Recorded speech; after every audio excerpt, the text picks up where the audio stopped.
Hello everyone and welcome back. आज इस video में हम बात करेंगे role of daddy to be during delivery and post delivery. होने वाले पिता की डिलीवरी और उसके बाद क्या जिम्मेदारी होती है। सबसे पहली और सबसे बड़ी जिम्मेदारी है डॉक्टर को फाइनलाइज करना, क्योंकि कई बार ऐसा होता है कि प्रेगनेंसी के शुरुआत में आप किसी और जगह पे हो, लेकिन डिलीवरी के लिए आपको कहीं और जाना है, जैसे होम टाउन जाना है, गांव जाना है। तो सबसे पहले तो आपको ये डिसाइड करना है कि आपको डिलीवरी कहाँ करानी है, और अगर होम टाउन करवानी है तो वहाँ पर किस हॉस्पिटल से, किस डॉक्टर से आपको डिलीवरी करवानी है, ये आपको पहले से ही डिसाइड करना है। और अगर आपने डॉक्टर फाइनलाइज कर दिया है, हॉस्पिटल फाइनलाइज कर दिया है, तो वहाँ पर क्या इमरजेंसी सर्विसेज है, ऑपरेशन थिएटर है या नहीं, या फिर इमरजेंसी में एम्बुलेंस वगैरह की सुविधा है या नहीं, इसके बारे में भी आपको पहले से ही जानकारी होनी चाहिए। इसके बाद दूसरी सबसे बड़ी जिम्मेदारी है फाइनेंसेस को रेडी रखना।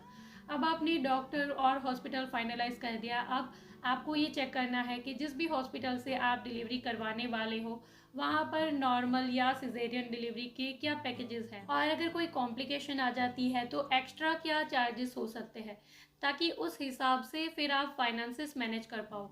और अगर कोई इंश्योरेंस वगैरह है तो उसके बारे में भी पहले से ही डॉक्टर से और हॉस्पिटल से आपको डिस्कशन करना है। और इसके अलावा आपको लेबर रूम टूर भी ज़रूर से करना चाहिए, क्योंकि आजकल बहुत सारे हॉस्पिटल में ये अलाउ किया जाता है, डिलीवरी से पहले पेशेंट को और उसके हस्बैंड को लेबर रूम टूर कराया जाता है, ताकि डिलीवरी जब हो तो पेशेंट एकदम घबरा ना जाए। तो ये भी आपको आपकी वाइफ के साथ ज़रूर से करना चाहिए। और उसके बाद जब भी डिलीवरी होगी तो आपको आपकी वाइफ के साथ ज़रूर से होना चाहिए। आजकल डिलीवरी के समय भी हस्बैंड को लेबर रूम में अलाउ किया जाता है, तो अगर आपके लिए पॉसिबल है तो आपको ज़रूर से आपकी वाइफ के साथ होना चाहिए, क्योंकि कई बार ऐसा भी होता है कि वाइफ को डिलीवरी के लिए मायके भेजा जाता है, होम टाउन भेजा जाता है, हस्बैंड कहीं और होता है।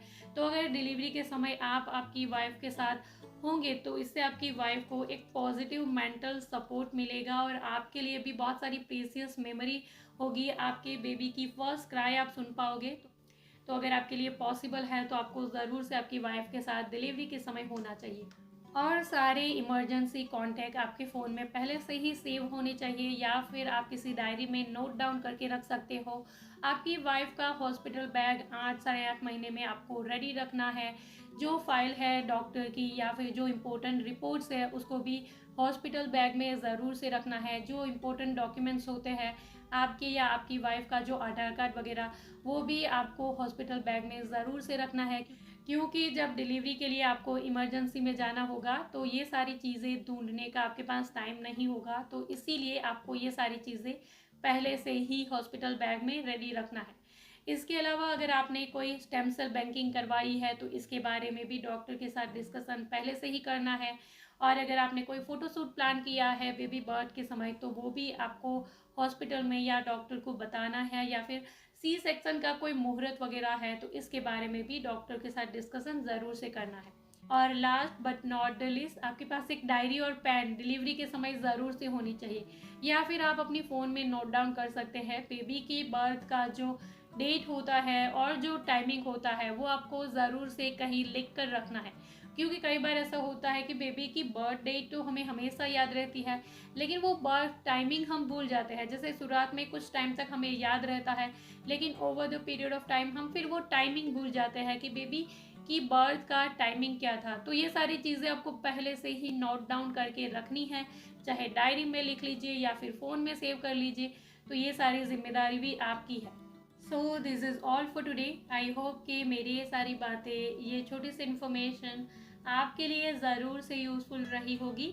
अगर मेरे इस वीडियो से आपकी कोई भी मदद हुई है, वीडियो अगर आपके लिए यूज़फुल था, तो इस वीडियो को लाइक और शेयर ज़रूर करिएगा। चैनल पर नए हो तो सब्सक्राइब कर दीजिए ऐसे ही और वीडियोस के लिए। इसके अलावा और कुछ अगर आप मुझसे पूछना चाहते हो, कुछ बताना चाहते हो, तो आप मुझे नीचे कमेंट बॉक्स में ज़रूर से लिख सकते हो। Thank you for watching this video. Bye bye.